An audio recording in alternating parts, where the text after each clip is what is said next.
на Камчатку пришел мощный ураган. Штормовой ветер нанес серьезный ущерб населенным пунктам Камчатского края. Порывы ветра достигают до 30 метров в секунду. Власти отменили занятия в школах.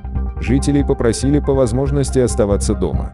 Повсеместно сорваны рекламные щиты, крыши домов, вырваны металлические ограждения и повалены деревья, оборваны электрические провода, повалены столбы. В городе работает оперативная служба по устранению последствий циклона. Подписывайтесь на наш канал, чтобы всегда быть в курсе событий.